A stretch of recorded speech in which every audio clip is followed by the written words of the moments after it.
1 ayat 1 sama seperti yang dibacakan sama Pak Thomas tadi. Ini yang Tuhan taruh di hati saya untuk saya sampaikan pagi ini. Cuma Tuhan ada di sini. Oke, Yohanes 1 ayat 1. Ya, kita baca sama-sama ya. Jadi 2 kali baca ya. Tadi sudah baca lagi. Tapi saya akan menguraikan ayat-ayat ini ya. Ini lagi saya kalau masalah. Nah, 1, 2, 3. Pada mulanya adalah firman. Firman itu bersama-sama dengan Allah, dan firman itu adalah Allah. In the beginning was the Word, and the Word was with God, and the Word was God. Itu dalam bahasa Inggrisnya. Nah, Alkitab Perjanjian Lama itu ditulis di dalam bahasa Yunani. Yunaninya Yunani Koine namanya. Yunani Koine itu Yunani pasaran, ya, bahasa percakapan sehari-hari. Dalam istilah Yunani Koine, kata firman di sini yang dipakai itu kata logos, bukan rema. Terima kasih Bani. Logos, kurang lebih lengkapnya begini. And arche and ho logos, gitu ya. Nah, saudaraku, artinya apa firman atau logos di sini? Itu penting sekali. Firman atau logos ini artinya begini: ekspresi dari sebuah ide, expression of an idea, pengungkapan sebuah gagasan. Ya, gagasannya siapa? Tentunya gagasannya Tuhan dong. Tuhan punya ide, Tuhan punya gagasan, lalu diungkapkan, lalu diwujud nyatakan. Nah, itulah firman. Jangan anggap remeh kekuatan gagasan ide. Powerful. Saudara, gedung ini ada itu karena lahirnya sebuah gagasan. Ngerti ya saudara ya? Saya kasih contoh. Di Los Angeles, Amerika, itu ada tempat bermain yang hebat, namanya Disneyland. Sekarang Disneyland ini sudah menyebar sampai ke Hong Kong, sampai ke Tokyo, sampai ke Shanghai, sampai ke bahkan Prancis. Ya, penemu daripada Disneyland ini namanya Walt Disney. Ya, kalau sudah lihat film-film kartun itu yang ada apa namanya Mickey Mouse sampai semua itu karya-karya sumbernya dari yang namanya pengusaha namanya Walt Disney. Satu kali Walt Disney ini punya ide. Nah, ini dia ide, gagasan. Idenya, aku mau bangun theme park, taman bermain, ya, untuk keluarga yang bisa outdoor di luar dan indoor di dalam. Dia punya ide. Kemudian saya bisa bayangkan ketika idenya muncul, tentu dia tidak berpangku tangan diam-diam. Dia panggil para arsitek, suruh gambar berdasarkan cerita ide yang sudah dia miliki. Lalu dipanggil pemborong, insinyur-insinyur sipil untuk membangunnya. Nah, terbangunlah Disneyland yang hebat itu. Saya pernah pergi ke sana, saudara ya. Saya diundang sebuah gereja di Amerika waktu itu, dan gereja ini baik sekali. Undang begitu, lalu kemudian saya dikasih tiket, bahkan sangu masuk ke Disneyland. Wah, enak loh. Saya ingat itu tahun 2000. Saya pertama kali ke Amerika, masuk ke situ, dibayarin tiketnya satu keluarga loh. Dari Lombok waktu itu masih satu keluarga dibayar, satu orang kalau nggak salah bayarnya itu sekitar $50 saya ingat waktu itu. Larang, mahal saudaraku ya. Lalu 4 orang, waktu itu masih 4 orang kan, karena yang kecil belum lahir. Itu dibayari masuk. Wah, seneng saudaraku ya. Dikasih sangu masuknya. Pak, ini untuk makan-makan $500. Gede itu saudaraku. Wah, ya. Tapi enggak, saya makin bukan semua Pak. Simpen yang lain. Lalu, waduh, ternyata yang senang bukan cuma anak-anak saya, yang senang bapak itu juga ikut senang. Ya, itu hebat. Yang maaf ya, dunia fantasi mah itu cuma paling cuma 1/10-nya lah, di atas 1/10-nya gitu ya. Tapi ini menyenangkan. Saudara, waktu peresmiannya Disneyland ini, ternyata sebelum peresmian Walt Disney-nya meninggal dunia. Meninggal dia. Jadi waktu peresmian itu hanya ada istrinya. Lalu wartawan datang sampai istrinya bilang gini, sayang ya, sayang, peristiwa bersejarah ini kamu tidak menyaksikan. Cuma suamimu sudah meninggal, cuma kamu yang bisa menyaksikan. Saudara tahu apa kata istrinya? Wartawan, kalian salah. Sebetulnya semua yang ada ini suamiku sudah lihat lebih dulu. Ngerti? Kenapa dia bilang suaminya sudah lihat lebih dulu? Karena suaminya yang punya ide, sudah dibayangkan pikirannya. Lah Tuhan itu juga seperti itu, gitu loh. Punya ide, punya apa yang mau dia buat. Nah, saudara, inilah yang namanya, kalau saudara kuliah di STT Kingdom, inilah namanya disebut dengan kolonisasi kerajaan. Nah, ya, ide ya Tuhan itu apa? Kolonisasi kerajaan. Apakah kolonisasi kerajaan? Ya, saya sedikit pengajaran dulu ya, supaya jemaat punya pengajaran yang bagus ya, nggak cuma berkat makmur, nggak repot saudara ya. Jadi gini, kolonisasi kerajaan itu ide besarnya Tuhan. Supaya apa? Apakah kolonisasi kerajaan? Kolonisasi kerajaan adalah perluasan kerajaan sorga sampai ke planet bumi, sehingga di bumi ini ada budaya baru, ada karakter baru, karakter dan budaya kerajaan sorga. Saya ulangi ya, ide besarnya Tuhan yang adalah firman-Nya, logos tadi, itu disebut kolonisasi kerajaan. Coba ucapkan sama saya, kolonisasi kerajaan. Kolonisasi kerajaan. Nah, kolonisasi kerajaan itu adalah perluasan kerajaan sorga oleh Tuhan sendiri tentunya sampai ke planet bumi, supaya di bumi ini ada budaya baru, ada karakter baru yang disebut budaya dan karakter kerajaan Allah ada di sini. Ya, oke, nangkep ya sampai di sini ya, nangkep. Lalu saudaraku dikasih Tuhan, untuk bisa mengalami karakter ataupun budaya kerajaan sorga ini ada proses-prosesnya untuk bisa sampai ke sana. Tadi Pak Arifin di Suara Gembala ngobrol memberitahu tentang proses kehidupan ya, supaya jadi mature, jadi dewasa. Orang harus melewati proses dari bayi, anak-anak, remaja, pemuda, dewasa muda, lalu dewasa, ya dewasa penuh dan menjadi orang tua, gitu ya. Semua ada prosesnya. Nah, sama sampai ke wujud menjadi satu budaya baru ini, budaya kerajaan, karakter kerajaan. Itu setiap orang harus melewati proses-prosesnya untuk sampai ke sana. Saya cuma beritahu saudara, Tuhan itu bukan sekedar cuma mau selamatkan saudara dari dosa.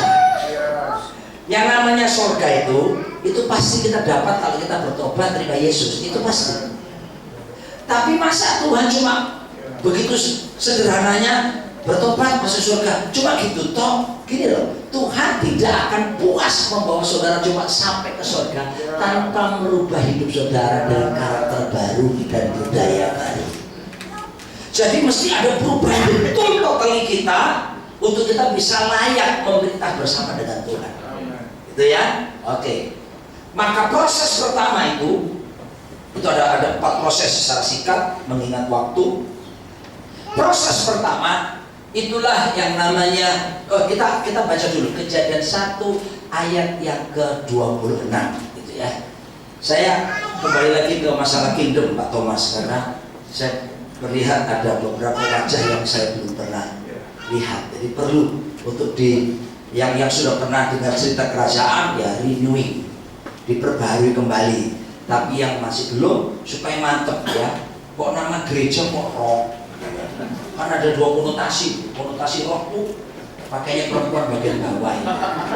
Roh ya. Tapi konotasi kedua kan roh itu musik gitu kan. Nah, roh ini kan singkatan dari representative of Christ Kingdom, perwakilan kerajaan Kristus.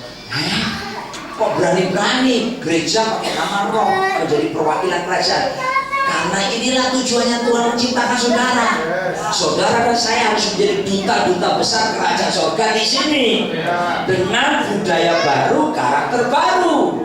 Nah, untuk bisa sampai ke sana, maka kita baca dulu ayat ini, ayat 26. Semuanya baca, 1, 2, 3. Berfirmanlah Allah, baiklah kita menjadikan manusia menurut gambar dan rupa kita, supaya mereka, tadi Pak Toko sudah berdoa, kami berkuasa. Berkuasa ini bukan ngawur berkuasa kayak model orang mengalahkan orang, lalu menyakiti orang lain, lalu menjajah orang lain. Kata berkuasa ini dalam bahasa Ibrani dipakai kata radah. Radah itu to have dominion, ya, punya otoritas kerajaan. Dari kata berkuasa radah bahasa aslinya ini muncullah kata kerajaan. Artinya saudara dan saya manusia bukan cuma sekedar jadi manusia, kita sudah dibuat menurut gambar dan rupa Tuhan. Tuhan jadikan kita menjadi perwakilan kerajaannya di muka bumi gitu. Lewat ayat ini. Jadi ada dasarnya ayatnya ya. Semua orang yang di dalam Kristus, Tuhan mau saudara dan saya jadi perwakilan kerajaan sorga. Jadi yang disebut roh itu bukan cuma GBI roh. Sebetulnya roh itu setiap orang percaya harus jadi roh. Nangkep saya. Kamu boleh sinodenya HKBP, kamu boleh sinodenya Gemim lah. Gemim itu gereja masih Injil Minasa. Kamu boleh sinodenya apapun, saudaraku, nama gereja apapun. Kalau kamu di dalam Kristus, kamu mengikuti program Tuhan, kolonisasi kerajaan, kamu disebut roh. Roh. Ya, kita. Nah, tapi tidak semua orang bisa sampai ke situ kalau nggak melewati proses-proses ini. Nah, prosesnya apa yang pertama? Mulailah segala sesuatu, saudaraku, supaya prosesnya benar ya, nggak salah. Saya belajar dari seorang hamba Tuhan namanya Miles Monroe. Itu guru besar kita, tapi sekarang sudah almarhum. Yang sudah pernah 2 kali kita undang ke Bali untuk seminar tentang kerajaan ini. Ya, tapi YouTube-nya, buku-bukunya dan YouTube siarannya bisa kita masih buka sampai hari ini. Saudaraku itu bisa sampai ke sana, kita mengalami perluasan kerajaan surga nyata dalam hidup kita. Maka pertama, Anda dan saya harus melewati apa yang disebut dengan filosofi. Coba ngomong dulu aja, filosofi. Langkah pertama filosofi, nanti saya jelaskan ya. Apa sih filosofi itu? Filosofi itu berasal dari kata philo and sophie. Philo itu filia. Filia itu to love, mengasihi. Sophie itu Sophia. Sophia itu berpikir, to think, wisdom, ya. Jadi ada mengasihi, ada berpikir. Apa kalau digabungkan, apa maksudnya filosofi? Sederhana ini, filosofi itu pola pandang, pola pikir kita. Di dalamnya menyangkut paradigma, cara berpikir kita. Nah, ini penting sekali. Gini saudara ya, di dalam Yesus itu memang perlu perubahan hati, tapi jangan lupakan perlu perubahan pikiran. Makanya Yesus pertama kali khotbah, Yesus berkata begini, bertobatlah. Matius 4 ayat 17. Bertobatlah sebab kerajaan Allah sudah dekat, kerajaan surga sudah dekat. Kata bertobat di situ bahasa Yunani yang dipakai metanoia. Nah, kata metanoia itu artinya change the way of your thinking. Pola pikiranmu yang mesti dirubah. Nah, orang bertobat itu bukan cuma sekedar saya tadi merokok, saya berhenti merokok. Ya, saudara. Ya, itu sebagai kecil. Sebetulnya saudaraku, bertobat ya sungguhnya. Saya tadi merokok, sekarang saya berhenti merokok karena pola pikiran saya sudah saya perbarui. Saya ngerti sekarang kalau merokok itu merusak Allah. Saya ngerti sekarang kalau merokok itu sama dengan mengundang puluhan racun masuk. Ada yang DDT, ada racun pembunuh serangga, lalu ada semua di nikotin di satu batang rokok itu. Ya, jadi kalau orang merokok itu dia cepat mati, aku udah mati, ngerti. Nah, kalau orang disertai pengertian itu jauh lebih berdampak dari cuma sekedar terus aku nandur terus Aku berarti aja. Ngerti saudara? Pemahaman, ngerti ya maksud saya? Nah, jadi kalau saudara ingin maju jadi dewasa rohani, maka pertama saudara harus merubah pola pikiranmu ini. Ya, pola pandangmu ini. Kayak saya pakai kacamata. Kacamata itu saudaraku, kalau ini misalnya kacamata yang black, ya kacamata yang berwarna hitam, ketika saya pakai semua jadi kelihatan hitam. Ya, kenapa saudaraku? Karena ini bicara tentang sudut pandang pikiranmu. Amsal Sulaiman 18 mengatakan, apa yang dipikirkan orang demikian akan jadi. Artinya orang akan menjadi seperti yang dipikirannya.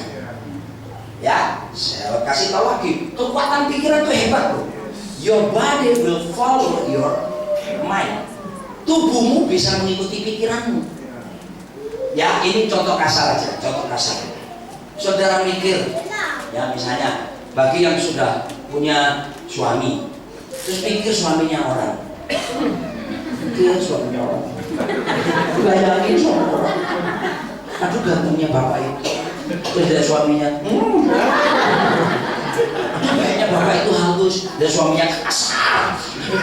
Dia mikir, nah karena dipikirin terus suaminya orang, maka suatu hari dia pasti akan cari tahu siapa nama orang itu, ya kan? Lalu cari tahu nomor HP-nya berapa, lalu kemudian kadang-kadang cari tahu supaya bisa kenalan dan sebagainya. Jadi karena dipikirin terus, lama-lama nanti akhirnya membawa tubuhnya pergi ke orang itu. Orang itu bisa mengalami berselingkuh, itu tidak satu malam langsung selingkuh. Ya, orang tuh, saya pernah belajar, maksud saya membaca literatur buku, orang bisa berselingkuh itu ada 12 tahap. Jadi tidak langsung sekarang berselingkuh, nah itu tahapan. Nah, kalau langsung berselingkuh itu blacklist, groovy, anjing-anjing di jalanan itu biasanya. Masih jalan lagi, ketemu lagi anjing betina lain. Bukan anjing. Ya. Lalu saudaraku, makanya pikiran ini perlu diisi.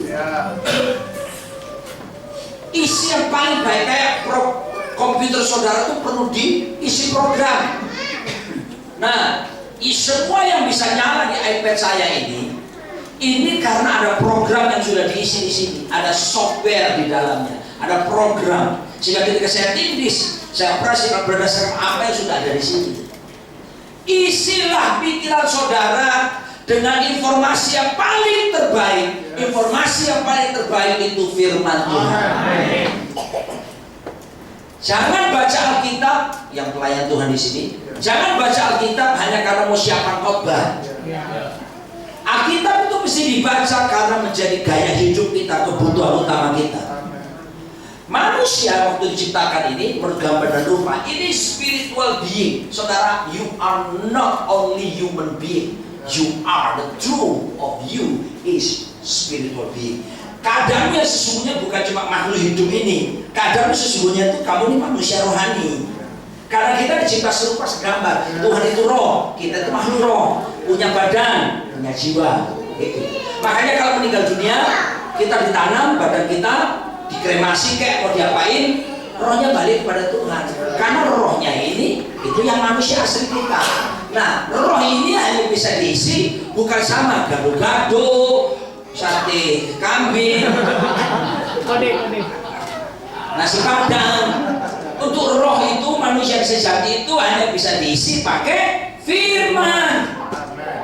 Saudara jangan cuma badanmu saja besar, rohmu kecil. Saudara yakinkan rohmu lebih kuat daripada badanmu. Badanmu boleh pendek seperti saya, tapi lebih penting lagi rohmu harus lebih kuat. Amen. Mana Rizky tadi? Rizky, kamu kurusan ya? Bagus. Main drum kita ini. Ya, saudara dikasih Tuhan. Jadi di dalamnya mesti diisi. Punya disiplin. Saya mau minta saudara ya, kamu tidak akan pernah jadi dewasa dalam Tuhan kalau kamu tidak dimulai dengan diisi diri dengan firman. Itu maksudnya. Saudara, kamu boleh pendidikan tinggi, kamu boleh doktor S3. S3 itu S3 semua, bukan SD, SMP, SMA ya. SSS semua Pak. Saudaraku, benar-benar doktor, tapi tidak ada artinya kalau kamu tidak dimulai dengan pola pikir yang benar sesuai firman. Ya, oke. Ini. Tadi Pak Arifin ngomong Kanjeng Dimas Kanjeng. Taat pribadi itu yang ada pengikut-pengikutnya itu jangan pikir itu cuma petani-petani. Ada doktor, ada lulusan luar negeri, doktor Amerika bisa ikut saudaraku. Kenapa saudaraku? Karena pola pikirnya bukan pola pikir kebenaran ini. Kalau kamu dipenuhi pola pikir kebenaran, tidak akan ketipu lah dengan diri-diri gitu. Karena kamu bisa, Tuhan pasti akan kasih karunia membedakan. Karena kita dikuasai kebenaran. Gitu. Masa kalah sama gubernur DKI nonaktif? Itu Pak Ahok itu saudaraku, sejak muda usia, sejak dia bertobat di Bangka Belitung, bahkan sebelum jadi Bupati Belitung Timur, dia itu sudah punya komitmen baca Alkitab tiap hari dan selalu selesai kejadian satu wahyu setahun sekali. Saya bukan masalah pro dia atau tidak ya, ini cuma jadi contoh, mumpung dia lagi heboh kan sekarang. Pak Ahok itu sudah sejak dulu itu baca Alkitab kejadian satu wahyu tiap hari. Selalu selesai kejadian satu wahyu setahun sekali selesai. Setelah itu saudaraku dia pindah ke Jakarta, jadi anggota DPR Komisi 2 Golkar. Lalu kemudian jadi pengusaha, lalu kemudian dipilih jadi wakil gubernur, sekarang gubernur, bahkan gubernur nonaktif dengan status tersangka penistaan agama. Ya, kabar sampai sekarang. Sampai hari ini pun dia gubernur, dia tetap baca Alkitab kejadian sampai wahyu, selesai kejadian wahyu, selesai setahun sekali. Makanya kalau lihat itu, memang ada kelemahan, dia sudah akui kan. Kelemahannya itu kalau ngomong nyelutuk-nyelutuk. Dia kemarin saya lihat di mata Najwa tadi malam, dia bilang saya mengakui salah saya minta maaf kepada umat Muslim, saya tidak bermaksud untuk menistakan agama, sungguh bla-bla-bla.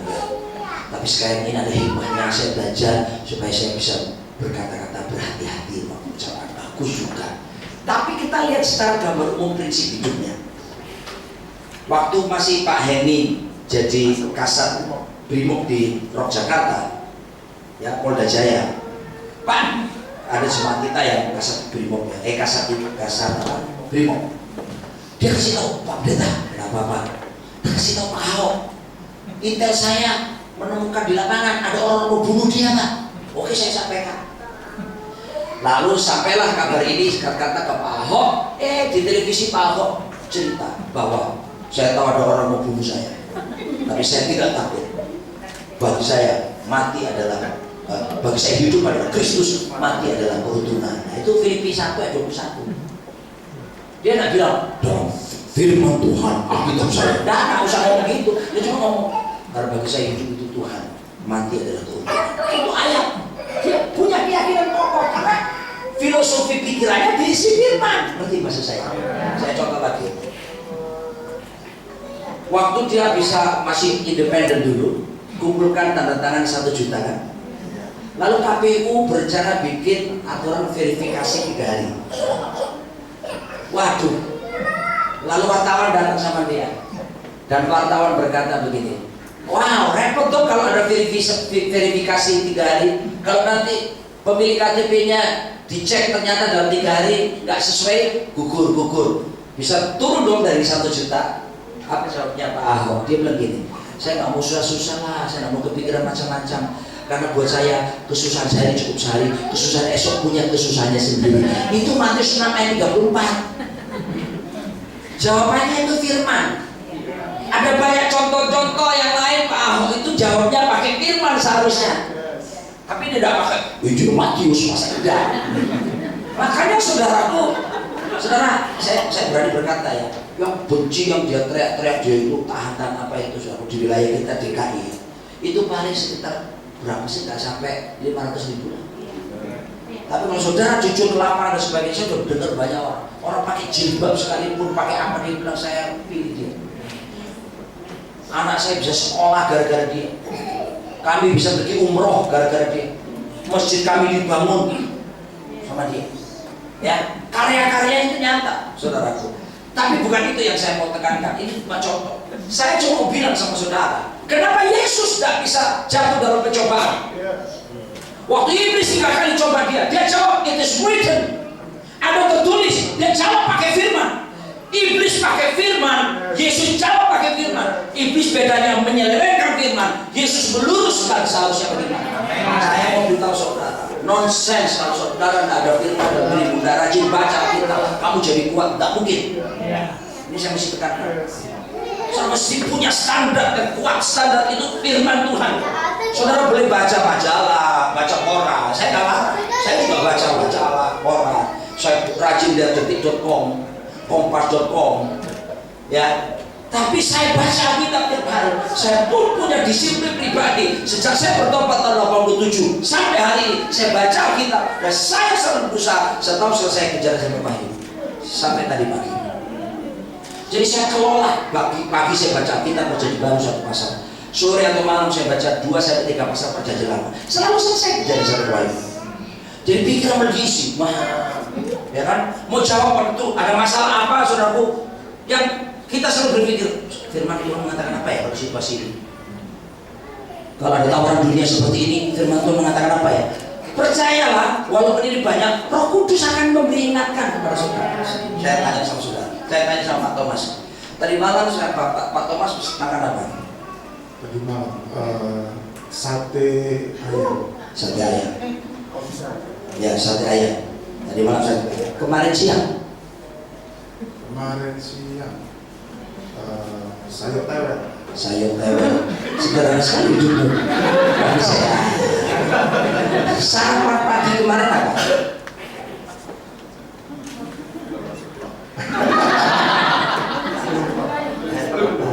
Lupa ya, lupa. Pak Joko. Baik, saya kenalkan Pak Joko dengan seluruh keluarganya. Tolong bagi berdiri. Nah, ini sambut dengan tepuk tangan dulu. Proses keluarga akan mendukung pelayanan kita di wilayah Tangerang, Banten. Wilayah Banten ini Balaraja dan sebagainya. Pokoknya yang ada raja itu kita serbu saudara ya. Kayak di Jayapura ada kota raja, kita serbu. Sekarang sudah ada roh kota raja. Nanti harus ada roh Balaraja.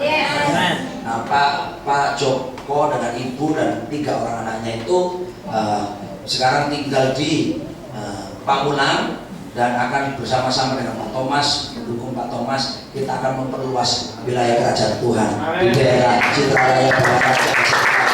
Amin. Silakan itu dulu, silakan duduk karena saya mau tanya juga Pak. Tadi malam makan apa? Makan ayam mentega. Ayam mentega. Jangan banyak-banyak parkir dulu. Kemarin siang makan apa? Kemarin siang sudah ulang tahun. Sudah ulang tahun. Yang makannya apa? Ada mie, ada Banyak. Oke. Sarapan pagi kemarin apa? aku lagi. Lupa ya.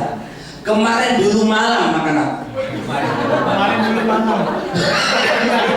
Gini. Kalau saya datang sama saudara, ini ingatan saudara pun cuma sampai 2 hari yang lalu makan apa? Betul nggak? Tapi saudara bisa hidup sampai hari ini kan? Nggak peduli sudah lupa makan apa, saudara karena makan saudara bisa hidup sampai hari ini kan? Sama dengan kita. Kamu bisa saja lupa. Ya 2 hari lalu aku baca Alkitab apa ya?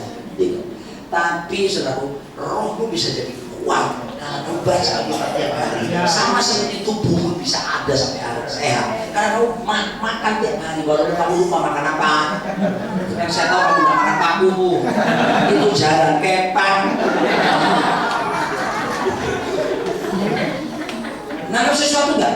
Jadi saya gini, percuma saya baca habis itu saya lupa lagi. Rohmu makan. Kamu mungkin tidak bisa ingat, tak apa-apa. Nanti satu hari sesuai dengan peran Roh Kudus dalam Yohanes 14, Roh Kudus itu akan mengingatkan kita pada seluruh kebenaran. Ngalami apa-apa itu sudah banyak. Saya sudah banyak orang biasa katakan kalau kita pembicara seringkali. Kadang-kadang kita khotbah gini aja, saudaraku, mendadak suruh khotbah tak apa itu gitu. Tak muncul ayat itu, tentu. Sebentar kau baca tinggalkan. Kenapa? Itu peran Roh Kudus. Kamu pun bisa mengalami yang sama. Tapi bagaimana dia bisa mengingatkan kalau yang diingat gak ada? Ngerti maksud saya? Bagaimana dia mau buka program sementara saudara tidak diisi ada fitur-fitur itu, tidak ada misalnya ya, tidak ada apa yang Pokemon, tidak ada Pokemon Go, saudara ngotot cari Pokemon Go, ya sudah saudara cuma go. Tangkap maksud saya? Sekarang buat komitmen dalam diri sendiri. Saya harus rajin baca. Kalau tidak ngerti, saya baca. Romo makan. Yang paling penting dari situ, pola pikiranmu nanti diselaraskan. Saudara tahu kenapa? Saudara tahu nggak siapa pemegang Nobel terbesar di dunia ini? Orang mana? Orang mana? Orang pemegang Nobel, hadiah Nobel yang terbanyak orang mana? Hah? Bukan, maksud saya bukan nama bangsanya. Keturunan apa? Yahudi. Orang Yahudi itu pinter-pinter. Kenapa? Karena ada pola pemuritan namanya bad shepherd. Anak-anak umur 0 sampai 12 tahun sama bapaknya udah diajari firman. Firman perjanjian lama loh padahal. Mereka tidak kenal perjanjian baru. Jadi saudaraku, dalam jurnal psikologi diakui bahwa orang Yahudi itu punya pola kognitif yang brilian karena sejak masa kecil mereka sudah diperkenalkan firman Tuhan oleh orang tuanya, sehingga ketika mereka bertindak waktu mereka dewasa, mereka selalu bertindak, mereka mikir diselaraskan dengan firman yang diajarkan orang tuanya. Makanya jadi hebat-hebat. Padahal baru perjanjian lama, kita tambah perjanjian baru. Seharusnya kita lebih hebat. Seharusnya begitu logikanya kan? Oke, sudah. Katakan bersama saya, filosofi. Pola pikir. Kalau pola pikirmu ini penuh firman, kamu ketemu orang, kamu jawab. Nanti episode kedua. Orang kemarin saya ikut doa di Sentul. Doa bagi negeri. Ada 7.000 orang datang. Dan saya didatangi ada satu panitia dan minta sambil di syuting, Pak minta syuting 1 menit. Kenapa? Ini buat pesan buat rakyat Indonesia di situasi ini. Apa yang langsung diwawancara kan saya? Tidak ada persiapan pemberitahuan kemarinnya atau apa gitu sehingga saya bisa langsung wawancara, syuting, cus. Bagaimana tanggapan Bapak dari situasi keamanan dan apa kabar-kabar kita dengar selama ini? Apa yang harus dilakukan oleh gereja? Langsung isi saya itu Mazmur 2:4. Muncul saya. Kita sebagai orang percaya, kita berkata dalam Mazmur pasal 2, ya mengapa rusuh bangsa-bangsa, mengapa rusuh bangsa-bangsa dan raja-raja mereka perkara yang sia-sia, hendak berbufakat melawan Dia, melawan Tuhan dan Dia yang diurapinya. Apa yang dilakukan Tuhan di tahtanya? Saya jawab, Dia yang di tahta tertawa lalu mengolok-olok mereka. Jadi saudaraku, saya pesan sama jemaat, sama di syuting itu. Kita orang percaya di tengah ancaman kerusuhan, ancaman penistaan agama, ancaman apapun, Tuhan mengatakan Tuhan aja di tahta tertawa. Artinya kita harus tetap dalam sukacita. Karena sukacita itu buah Roh Kudus. Sukacita itu adalah bagian daripada kehidupan kerajaan. Roma 14 ayat 17. Kerajaan Allah bukan soal makanan minuman, tapi kebenaran, damai sejahtera dan sukacita oleh Roh Kudus. Mengalir saya. Kenapa? Karena saya baca Alkitab. Roh Kudus kasih ingat. Jadi program yang sudah masuk tetap dimunculkan kembali. Roh Kudus ini ngomong gitu.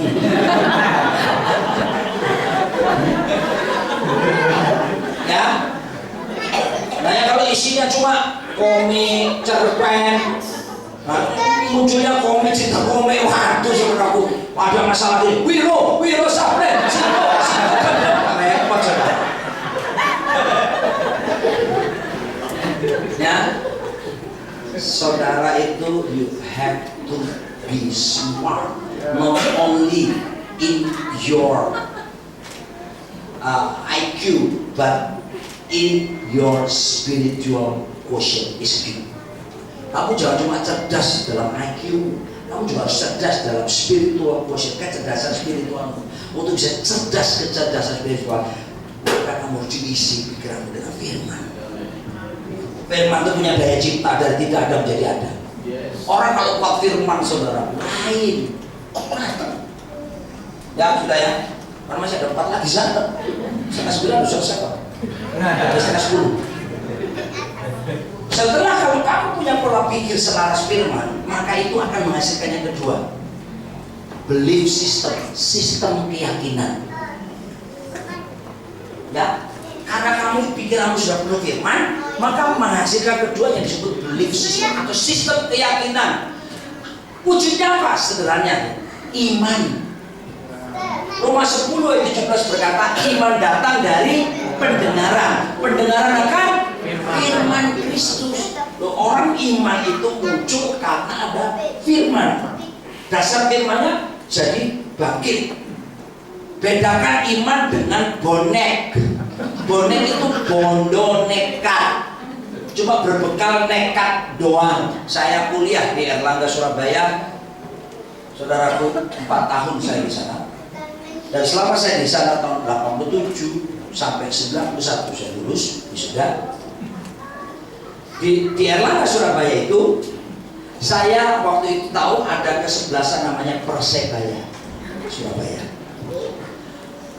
Anggota fans clubnya disebut bonek. Kenapa disebut bonek bondo nekat? Karena nekat bener mereka. Misalnya pertandingan lawan Persija ke Jakarta, mereka nggak ada uangnya anak muda-muda ini, langsung naik kereta api, masuk gerbong, kereta berangkat. Waktu diminta suruh bayar, mereka beli laopo. Untuk kasih takut dengan saya, jadi tidak bayar. Nanti sampai di Jakarta mereka di Gelora 10 November, kebanyakan warung-warung makan mereka. Waktu bayar, wow, bayar. Ini bonek. Loh, iman itu nggak sama seperti ini. Bonek itu tidak punya apa-apa. Kita memang mungkin uang, mungkin kita nggak pegang, tapi kita punya iman karena kita punya dasar firman. Waktu Abraham disuruh Tuhan mempersembahkan anaknya Ishak. Bayangin, ini udah lama nungguin ini ya. Tahu-tahu anaknya jadi anak sungguhan, disuruh persembahkan. Dia pasti mikir, gimana sih Tuhan? Tapi dia punya iman, disebut Bapak beriman karena dia punya keyakinan apa? Dia tahu gini, saya yakin Tuhanku sanggup bahkan membuat orang mati jadi bangkit. Jadi kalau aku persembahkan anakku, Tuhan, anakku bisa dibangkitkan. Makanya dia bisa tahu. Kenapa saudaraku? Punya iman. Halo? Saudara kalau udah baca Alkitab, saudara akan mungkin punya iman bagus. Saudara punya sistem keyakinan yang kokoh. Saudara akan bangga goyah. Oke? Jadi belief system, sistem keyakinanmu ini, imanmu ini saudaraku, akan membuat yang tidak ada menjadi ada. Dengan imanmu ini, kamu hidupmu dikenal oleh Allah. Ibrani 11 kalau disajikan. Iman adalah dasar dari segala sesuatu yang kita harapkan dan bukti dari segala sesuatu yang tidak kita lihat. Ibrani 11 saja. Ya. Dengan kata lain, saya buat bahasa baru. Dengan iman kamu dimampukan melihat yang tidak ada. Amin. Dengan iman kamu dimampukan untuk mewujudkan yang tadi tidak ada menjadi ada. Kamu sudah lihat, udah lihat. Iman adalah dasar dari segala sesuatu yang kita harapkan dan bukti dari segala sesuatu yang tidak kita lihat. Bukti, gimana sih yang tidak bisa lihat bisa jadi bukti? Tunjukkan buktinya, tak kelihatan Pak. Misalnya di persidangan, mana buktinya? Tidak kelihatan.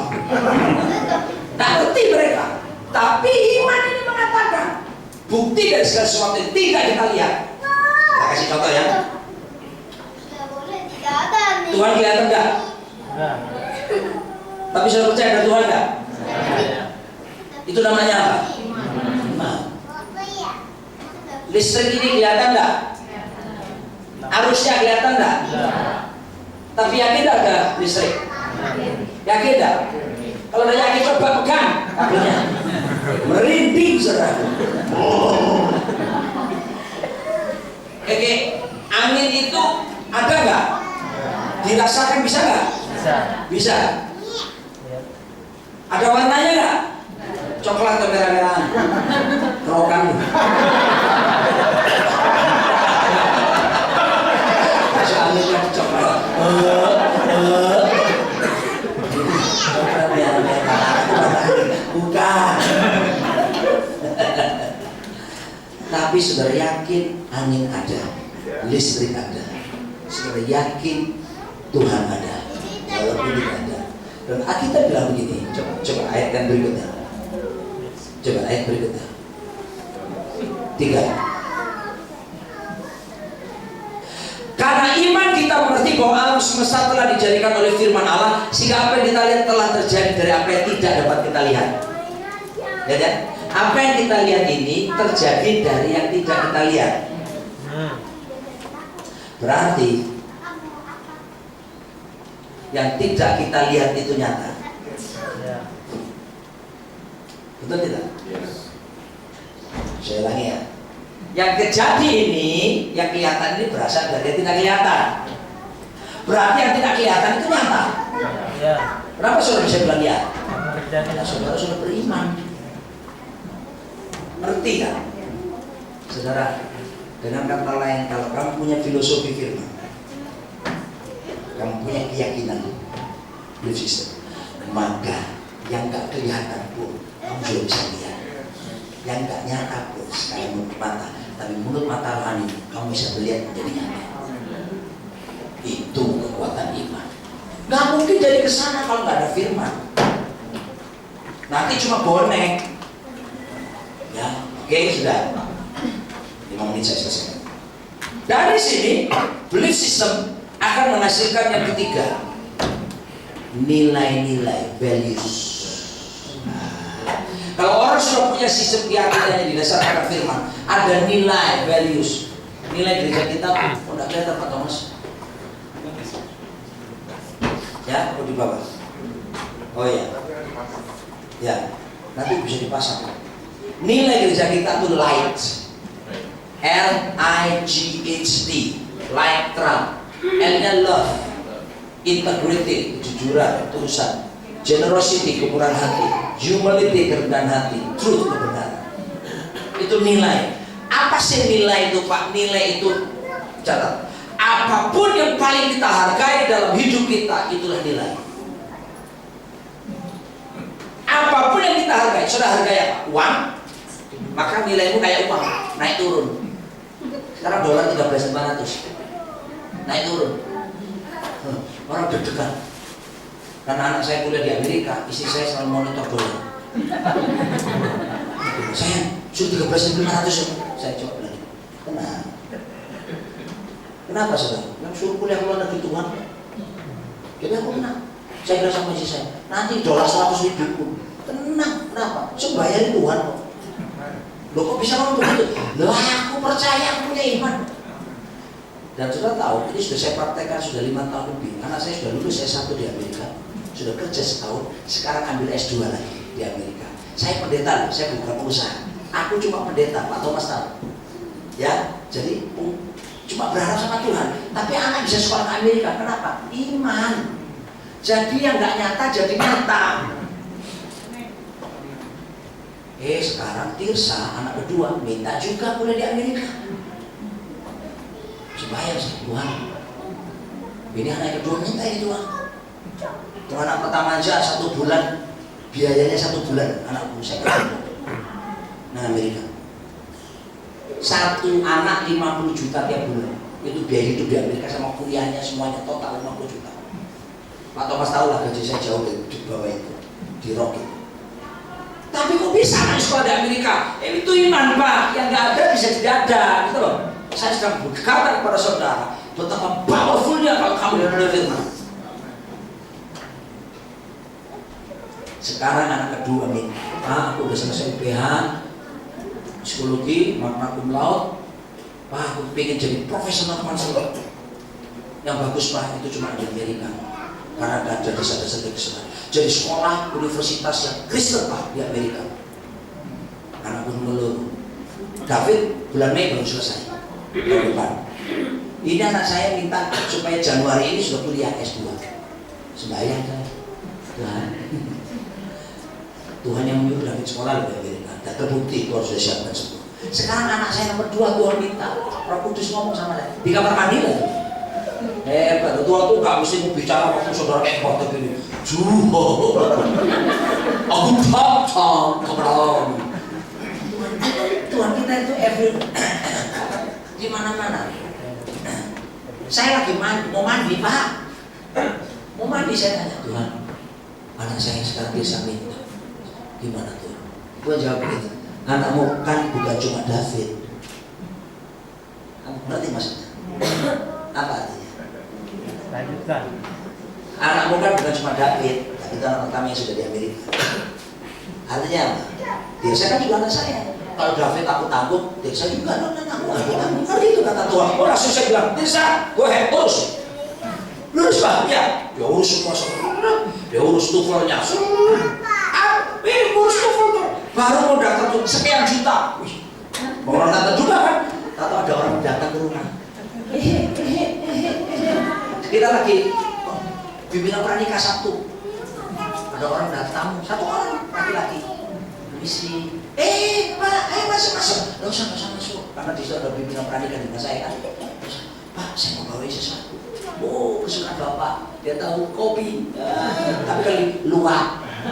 Kopi luwak, harus duduk luwak ya. Kopi luwak. Wah, terima kasih.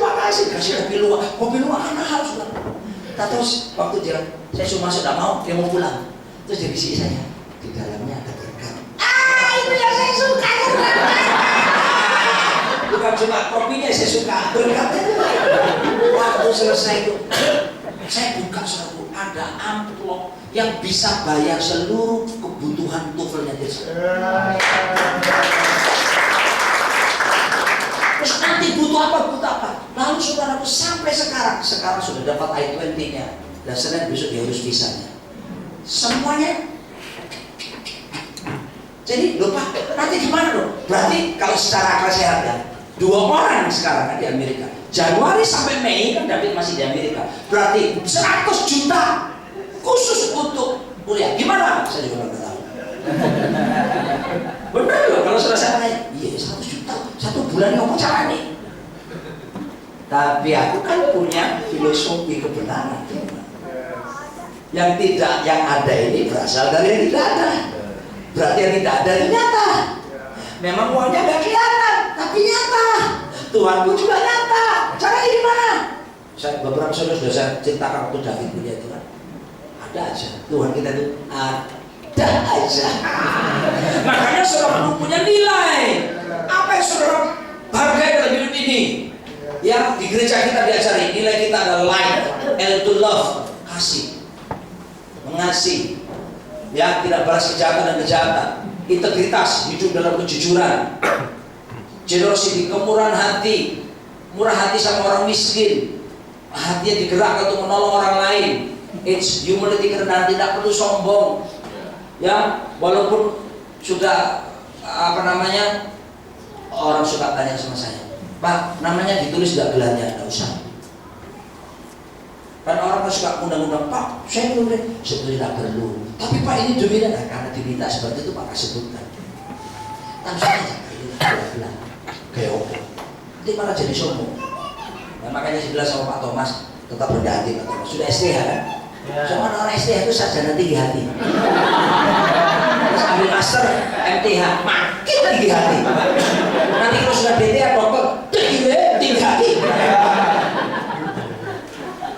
Thomas saya dorong, Februari ini ambil S2 teologi. Setuju?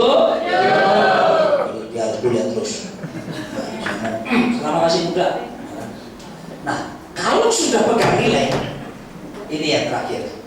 Maka saudara punya apa yang disebut dengan karakter atau budaya baru. Inilah budaya kerajaan. Hasilnya lain, saudara. Ya, dan kita kalau sampai kepada karakter budaya baru ini, apa sih karakter? Respon kita pada waktu kita ditekan, pada waktu kita dihina, atau pada waktu kita dimuliakan. Itu respon kita sesungguhnya, itu karakter. Karakter itu juga bisa tabiat, temperamen kita yang aslinya. Tapi kalau kita lihat mengukur karakter, waktu kamu dihina orang itu gimana? Kamu apa yang bilang? Enak aja. Lu kan tahu siapa gue? Roni kan? Iya, bukan anak gue maksudnya. Orang gitu. Masih ada orang itu. Kamu nggak tahu siapa saya ya? Iya ini. Gak perlu gitu-gitu. Ya, orang berkarakter itu. Kedua, pada waktu kamu dipuji, Wah, hebatnya dipakai Tuhan ya. Bisnisnya hebat ya, kamu sekarang diberkati kaya gitu. Kalau belum tahu siapa saya. Nggak usah. Kita orang berkarakter itu. Saya ini berkat Tuhan. Tuhan sedang memberi saya seperti ini. Ini semua orang Tuhan. Maka kamu dipakai biasa. Kalau kamu tahu siapa saya sesungguhnya. Siapa sih saya? Ini bisa dikatakan Tuhan. Berkarakter. Dan dunia sedang cari ini.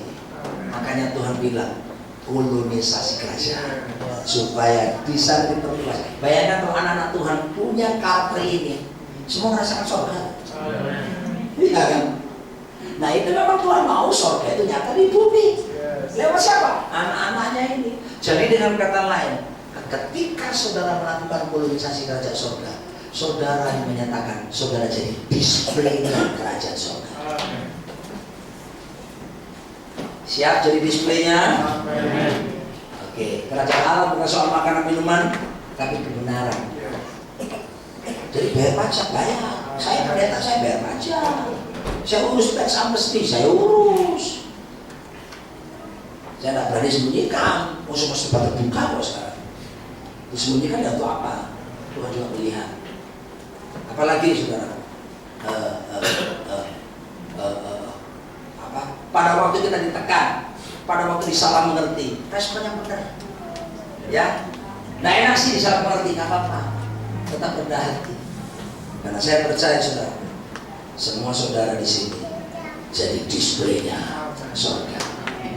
Jadi kalau orang pengen tahu surga, bilang sama dia, kenalan sama saya, silakan ke rumah saya, lihat suasana rumah saya, mau bisa mengecap surga ada di sini. Kerajaan surga tidak jauh. Kerajaan surga dimulai dari keluarga-keluarga kita. Selamat pagi, langsung doa berkata. Mau persembahan dulu. Haleluya.